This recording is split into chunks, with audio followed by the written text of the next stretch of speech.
RSMM 155. Jangan lupa untuk like dan memberikan gift, juga support author dengan memberikan vote. Makasih juga buat yang sudah like dan vote. Yang kasih gift besar juga aku ucapin terima kasih ya. Berkat kalian aku ada di sini. Aku seneng karena dukungan kalian. Aku jadi semangat update. Oh ya, jangan lupa mampir di cerita Thor yang lain. Banyak yang sudah selesai dan bisa dibaca sampai ending. Happy reading, guys. Hah. Terjun dari karang dan nyemplung ke perairan lepas. Iya, kamu segera beritahu mereka untuk mencari kita di sana, kata anggota tim 1 sambil menunjuk ke arah perairan lepas di samping areal karang. Sebenarnya polisi itu sedikit bergidik ngeri mengingat kepandaiannya bukanlah itu. Walau ia bisa sih kalau cuman berenang, tapi dia juga bergegas mengikuti langkah dari anggota tim 1. Dia tidak mau ketinggalan karena waktu terus berjalan. 10 menit bukanlah waktu yang lama. Bahkan untuk mencapai daerah karang membutuhkan waktu yang lebih dari itu. Maka mereka harus segera mencapai daerah karang. Sembari mereka juga berdoa agar anggota tim 1 yang masih hilang bisa bertemu saat mereka ke arah karang-karang itu. Tapi ternyata setelah mereka berlarian menerobos pepohonan yang rimbun untuk sampai ke daerah karang, mereka tetap tidak menemukan anggota tim 1 yang terhilang. Mereka melongok ke arah pantai yang cukup jauh dari arah karang. Mereka lagi menimbang-nimbang untuk segera melompat dari arah menuju ke perairan laut lepas. Polisi sudah mengabarkan kepada orang-orangnya Tuan Wong melalui satelit yang bisa diakses lewat chip yang dia bawa. Jadi nantinya mereka akan dijemput oleh kapal selam yang dikemudikan oleh tim 2 dan 3. Tapi sebelumnya mereka masih menunggu satu anggota tim 1 yang masih terhilang tadi. Bagaimana nih enaknya? Kita sudah tidak punya waktu banyak lagi untuk mencari teman kita. Gurat cemas tidak dapat hilang dari anggota tim 1 yang lainnya karena mereka mengkhawatirkan kondisi dari teman mereka yang terhilang itu, tapi polisi yang ada di situ langsung berkata bahwa mereka juga harus memikirkan diri mereka masing-masing yang masih selamat. Waktu terus berjalan dan hanya tersisa sekitar 2 menit. Mereka harus segera melompat ke arah laut dengan cepat dan berenang sejauh mungkin dari pulau tersebut karena bisa jadi efek dari bom itu bisa mencapai ke arah perairan. Lalu polisi itu berpikir menyuruh kedua temannya yang dari tim 1 untuk segera terjun ke perairan itu.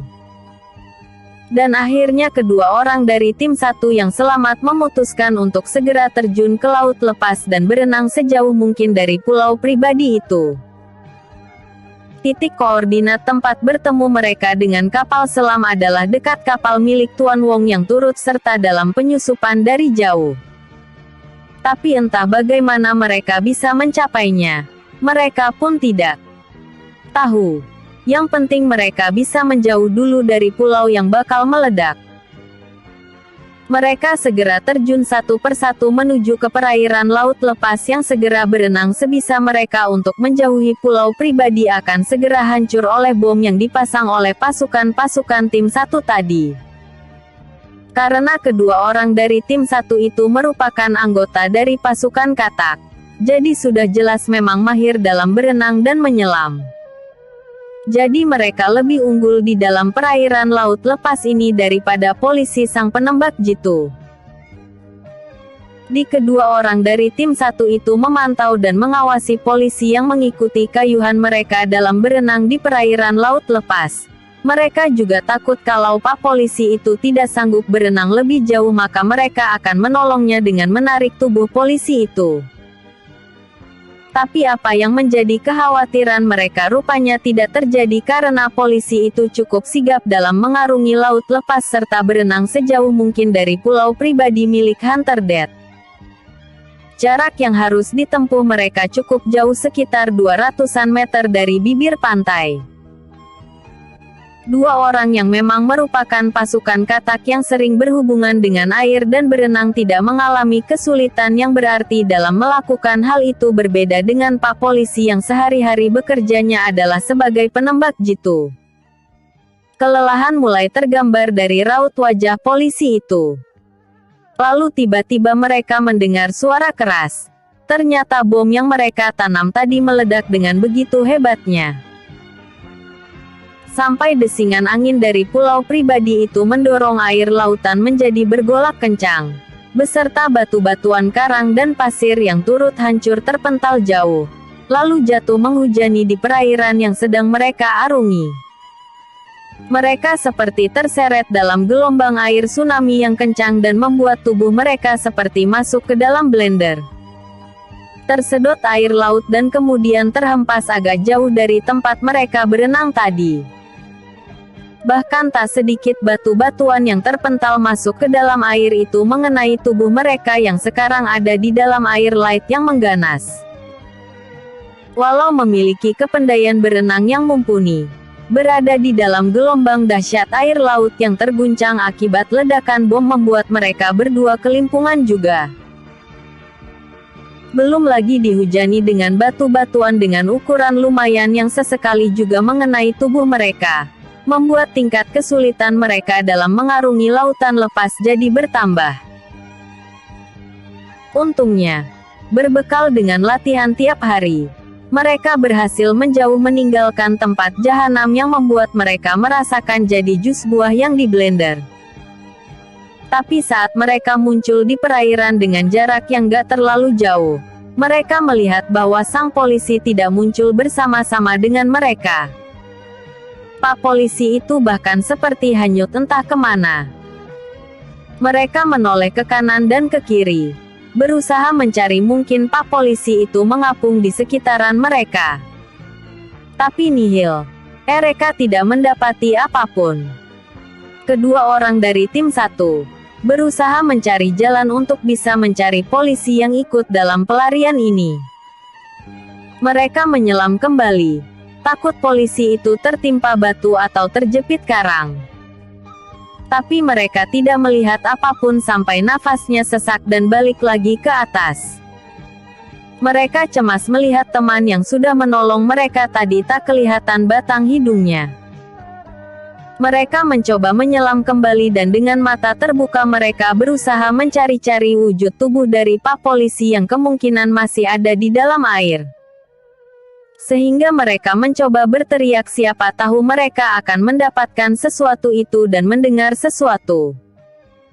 Tapi sampai mereka berteriak pun mereka tidak mendengar ada tanda-tanda kehidupan dari Pak Polisi itu. Bagaimana ini? Kita sendiri tidak tahu arah mana yang harus kita tuju dari sini. Kata salah satu orang dari tim 1 itu bertanya kepada temannya yang lain. Sial. Rupanya kita terlambat sepersekian menit. Jadi kita terlempar ke antah berantah begini. Ini sama dengan bunuh diri perlahan. Kita coba balik aja ke pulau itu. Asapnya bisa menjadi pegangan arah kita. Sambil mencari keberadaan Pak Polisi penolong kita tadi. Siapa tahu ia ada di sekitaran perairan dekat pulau. Katanya sambil mengajak temannya balik ke arah kepulan asap yang membumbung tinggi, sebagai patokan arah. RSMM 156. Jangan lupa untuk like dan memberikan gift juga support author dengan memberikan vote. Makasih juga buat yang sudah like dan vote. Yang kasih gift besar juga aku ucapin terima kasih ya. Berkat kalian aku ada di sini. Aku seneng karena dukungan kalian. Aku jadi semangat update. Oh ya, jangan lupa mampir di cerita Thor yang lain. Banyak yang sudah selesai dan bisa dibaca sampai ending. Happy reading, guys. Kita ke arah sana tapi jangan sampai kita terlalu dekat dengan pulau itu. Panas serta radiasinya bisa cukup besar. Kita sekalian mencari sinyal bantuan dari sana. Katanya sambil berenang mengikuti temannya itu. Sebenarnya mereka berdua sudah lelah secara hayati. Bukan saja karena mereka harus berenang dari pulau sampai ke tempat di mana mereka berada saat ini, tetapi juga karena mereka harus berjuang melawan arus air laut yang menyedot mereka ke bawah dan kemudian mengguncangkan mereka serta menjatuhi mereka dengan beberapa batuan dari akibat ledakan bom di pulau itu. Perasaan itu menjadi sebuah pengalaman kalau seandainya buah dimasukkan ke dalam mesin blender, mungkin seperti itulah gambaran saat mereka tersedot oleh air laut dan gelombang air yang begitu kencang membuat mereka bahkan terpental dari bawah dari dalam lautan sampai ke beberapa puluh meter dari tempat mereka semula. Yang membuat mereka saat ini harus kembali ke pulau karena mereka sudah kehilangan arah kemana mereka harus pergi sekarang. Kembalinya mereka menuju ke arah kepulan asap yang membumbung tinggi dari pulau yang kena bom itu. Selain untuk mencari arah, mereka juga ingin mencari temannya yang tadi berenang bersama-sama dengan mereka. Pasti polisi itu masih berada di areal saat mereka terkena efek dari bom yang meledak di pulau. Dengan kembali ke areal yang sama diharapkan mereka bisa menemukan tubuh polisi itu, mudah-mudahan belum dalam kondisi yang berat atau sekarat karena mereka juga tahu berada di dalam air dalam waktu tertentu bagi orang yang biasa itu sangat menyakitkan. Mudah-mudahan polisi itu kuat dan bisa ditemukan dalam kondisi yang tertolong. Mereka berdua sudah mendekati areal di mana mereka tadi terlempar dan diaduk-aduk seperti masuk ke dalam blender raksasa. Mereka mengedarkan pandangannya ke sekeliling tempat itu berharap bahwa ada sesuatu yang bisa memberikan mereka informasi tentang di mana polisi itu berada. Mereka terus menyusuri areal itu karena tadi memang mereka belum sampai masuk ke area aman, yaitu sekitar 100 meter dari pulau pribadi yang terbakar bom. Mereka semakin mendekati pulau pribadi itu. Dan untuk menghemat tenaga, mereka naik ke arah karang yang sekarang tambah semrawut dengan puing-puing dari ledakan markas besar yang ditanami bom. Mereka tidak menemukan jasad atau potongan-potongan tubuh yang hancur karena bom berkekuatan besar yang mereka tanam di sana. Mungkin tubuh anggota Hunter Death sudah tidak dapat dikenali karena selain meledak, tempat itu juga terbakar sampai menimbulkan asap tebal yang membumbung tinggi. Mereka naik ke atas karang terdekat yang masih cukup jauh dari areal pulau. Mereka menghimpun tenaga di atas karang itu dan berusaha mengedarkan pandangan ke arah kanan dan kiri supaya mereka bisa tahu harus kemanakah mereka melangkah, dan juga mereka berharap-harap cemas bisa menemukan Pak Polisi yang hilang dalam pelarian bersama mereka. Tapi mereka tidak menemukan apapun dalam pandangan mereka selain kondisi porak-poranda akibat dihujani oleh puing-puing markas besar yang berjatuhan di sekitar area perairan itu. Hawa panas pun tak elak membuat mereka merasa kegerahan karena panasnya masih begitu menyengat. Kemungkinan markas besar yang terbakar itu ada bahan-bahan yang rentan terbakar sehingga memicu ledakan itu menjadi sesuatu yang besar. Gimana nih? Kita mau mencari polisi itu atau tidak? Kalau teman kita yang satu tim kemungkinan kok sudah tidak mungkin ada karena kondisinya yang sudah terkena bom dalam kekuatan yang cukup besar. Kata salah satu orang dari tim satu itu membuka percakapan dengan temannya yang lain di tim itu. Kita beristirahat terlebih dahulu di sini agar kita bisa menghimpun kekuatan untuk berenang ke arah koordinat kapal selam berada, yaitu di dekat kapal Tuan Wong. Sahutnya sambil masih mengedarkan pandangan ke sekeliling tempat itu berharap masih ada petunjuk lain tentang di mana teman-teman mereka yang hilang itu berada. Baiklah. Itu apa ya yang mengapung di atas karang itu? Manusia apa bukan? Mereka masih belum yakin dengan apa yang mereka lihat karena posisinya agak jauh di karang belakang pulau. Jadi arahnya masih di utara pulau tersebut. Kira-kira kalau dihitung jaraknya mungkin sekitar 100-150 meter dari karang tempat mereka beristirahat. Kurang jelas kalau dilihat dari sini. Bagaimana kalau kita berenang dari sini ke arah sana supaya kita bisa jelas apa yang ada di sana itu? Kata temannya yang lain. Mereka berdua merasa penasaran juga tentang apa yang ada di sana. Mereka langsung terjun lagi ke laut untuk berenang mencapai ke karang tersebut. Harapan mereka bisa mendapatkan apa yang mereka mau, yaitu bertemu dengan salah seorang teman mereka. Bahkan mereka berharap kalau keduanya ketemu sehingga misi mereka bisa sukses. Sesampainya mereka di sana, mereka sangat terkejut karena ternyata apa yang mereka lihat itu benar. Polisi yang tadinya menolong mereka itu berada di karang dalam kondisi yang cukup mengenaskan. Untung saja dia tidak tenggelam ke dalam perairan sehingga tubuhnya masih bisa dikenali. Bro, ternyata dia masih hidup. Kata salah seorang dari tim satu itu dengan nada bahagia karena ternyata polisi yang menolong mereka itu masih hidup walau dengan kondisi yang sudah sangat mengenakan karena mungkin tadinya dia tertimpa oleh batu-batu dan juga tergores oleh karang-karang yang ada di sana saat dia tadi diaduk-aduk oleh air laut. Ah, ini benar-benar keajaiban. Untung saja ia masih hidup. Coba dicek chip itu masih ada atau rusak. Mereka berusaha mencari chip itu sambil menggoyangkan tubuh si polisi itu. Berharap si polisi itu bisa sadar dengan sendirinya. Ini chipnya. Tapi aku gak ngerti cara pengoperasiannya. Apa ini masih hidup atau mati ya chipnya? Mereka berdua berargumen sampai tidak sadar kalau si polisi itu sudah sadar dari pingsannya. Arg. Uhuk. Polisi itu sadar sambil terbatuk-batuk mengeluarkan air. Dia sadar bro. Dia sadar. Jerit mereka hampir bersamaan. Coba tekan dadanya supaya air yang ada di paru-parunya bisa keluar dengan cepat. Uhuk. Sudah. Kayaknya kalian bakal membunuhku dengan memukul dadaku sedemikian keras. Kata polisi itu dengan nada kesal. Hahaha, syukurlah kamu selamat, bro. Kata salah seorang dari tim satu dengan wajah sumringah.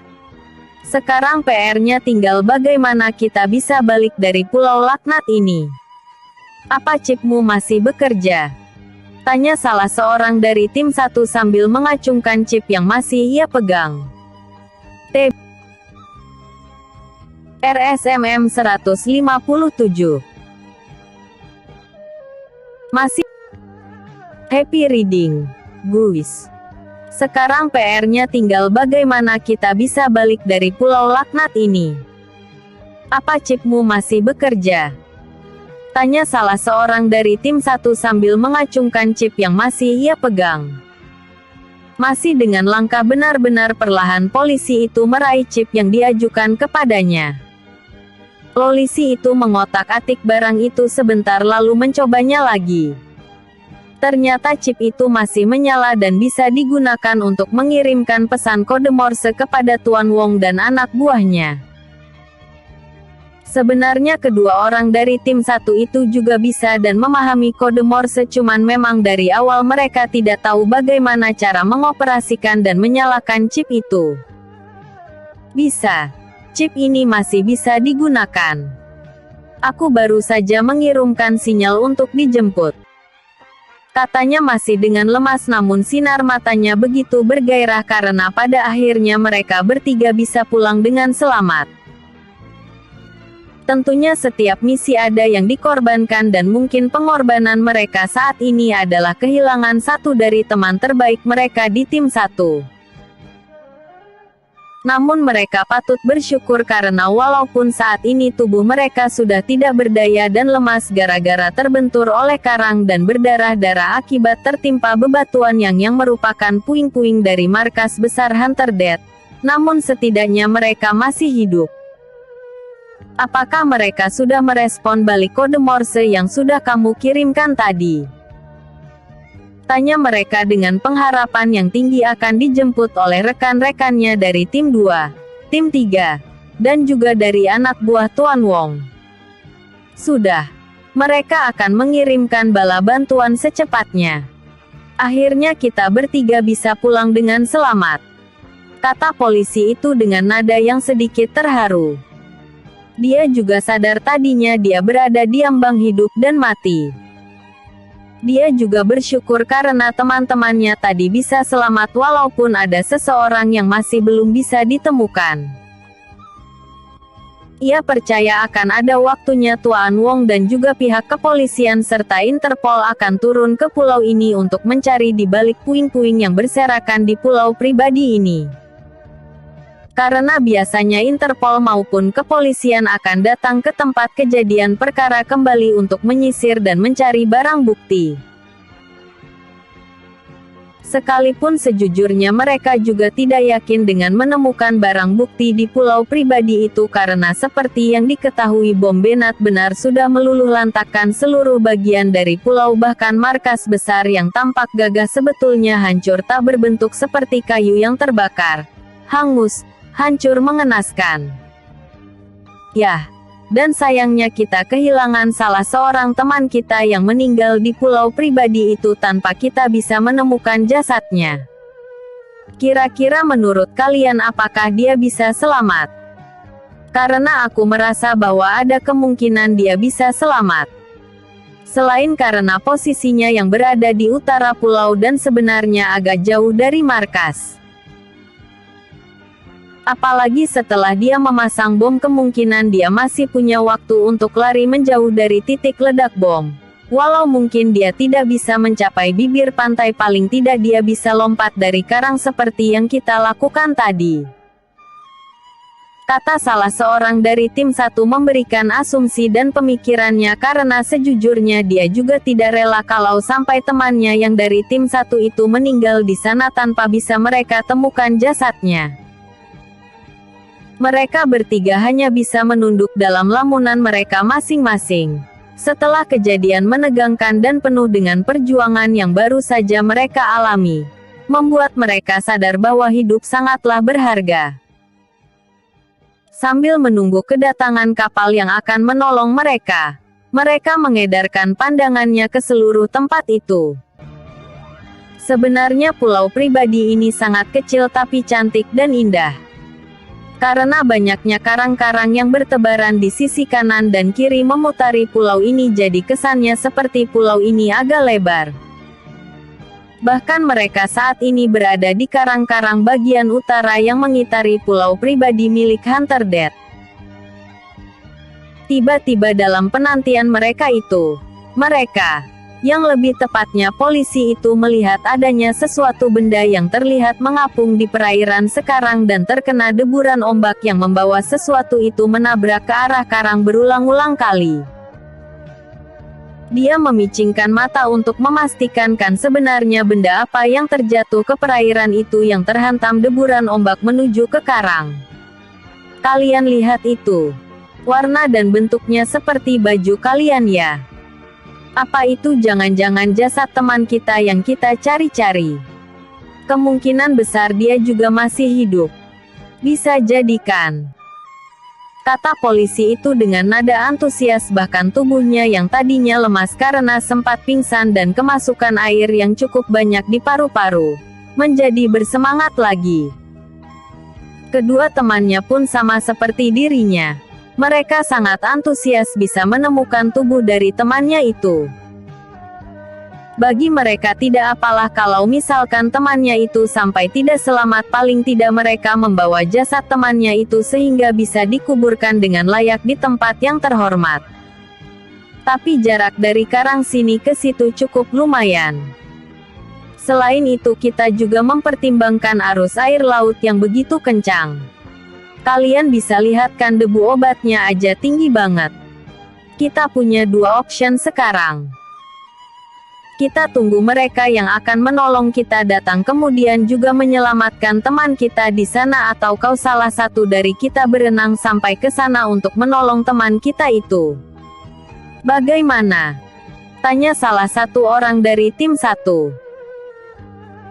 Mereka berdua lantas menanggapi pemikiran dari salah seorang dari tim satu itu bahwa mereka harus cepat menolong karena mereka tidak tahu dengan bagaimana sebenarnya kondisi yang dialami oleh teman mereka yang terbentur-terbentur karang itu.